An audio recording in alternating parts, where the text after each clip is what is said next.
Hi, Com 110. My name's Holden Newkirk, and today I'm going to be presenting on my Understanding Your Communication assignment. The first question being question 1, and then we'll jump to number 8 and then number 9. The first one being, in terms of communicating, listening, and understanding, what is something you wish your family and or friends better understood about you? And then tell a story or an example of a time where this has been a problem.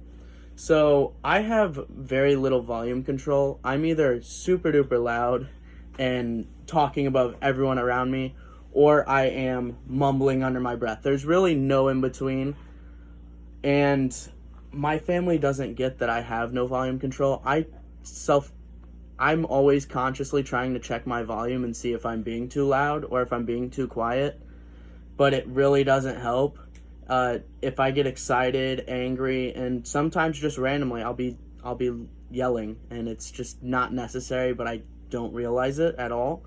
And an example of that is I greet people when they come into Menards because I work at the front desk, and I have to say hello to everyone. And I've actually had coworkers come up to me and say, "I can hear you halfway back through the store saying hello, like you're being loud," and I don't even realize that I'm being that loud. And then on to number 8. Question number 8 is, in terms of your future career, how might your communication skills improve your job performance and success? And what would you like to improve in terms of your current communication skills? So good communication skills are not only important in the hospital setting, but they are crucial to patient health. One must be able to communicate well with the patients that they come in contact with in order to gain their trust and to be sympathetic, in order to understand what they're going through. Using this, we can actually garner more patient information and create a better scenario and outcome for that patient, because we'll know some of the things they weren't comfortable talking with other people about. I can get that information and then relay that to the doctors, and we can actually tweak their orders. And I don't know, maybe they're lying about how much they're actually smoking, and they're actually smoking 3 times what they're telling us. That could be super important to know, and that could really change the way that we move in our treatment plans. And it's also important that I have good communication with the nursing staff. If I'm not communicating with the nursing staff, cares are going to get messed up. They're going to be doing things that I should be doing. I'm going to be doing things that they should be doing. And we could miss trips. It's really important to be in touch with the nursing staff. We work hand in hand, even though some people don't realize that. And without good communication skills with the nurses that you're working with, your day's going to be a nightmare. Also, I have to have good communication skills with doctors. The doctors don't run ventilators like respiratory therapists do. They understand the basics of ventilators.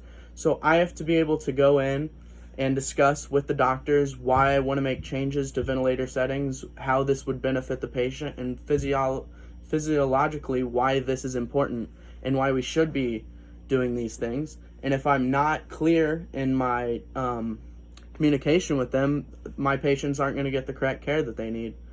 As far as in terms of my current communication skills, what I would like to improve, I feel that I may need to work on my ability to explain why treatment plans may need to be changed, because I have the tendency to shorten my explanations to people because I feel that they should already know things, when in reality they have no clue what I'm talking about. I need to break it down way more simpler than I do.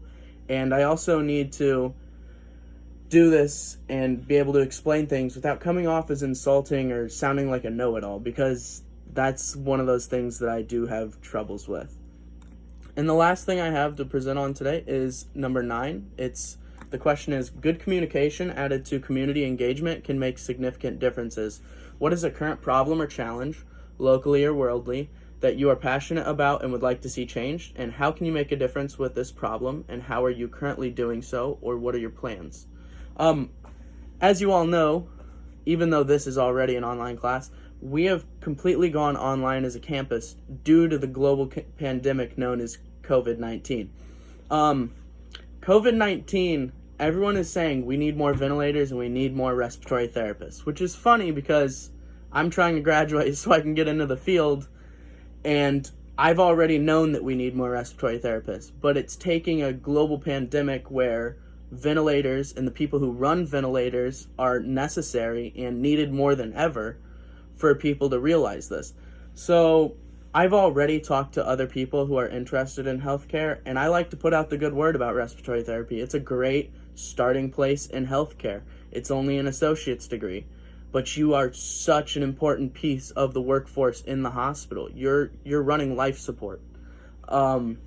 So I'm always looking to put out a good word for the field of respiratory therapy. I'm always plugging the ICC program because it's amazing.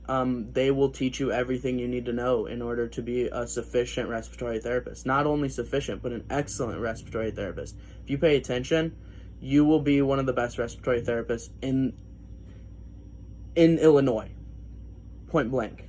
There's so many opportunities that we have at ICC and working with OSF and Methodist. So what I'm currently doing is just plugging respiratory therapy, basically, and I just want to get maybe even just one person to be a respiratory therapist, because one person becoming a respiratory therapist saves hundreds of lives, because we're always working with ventilated patients.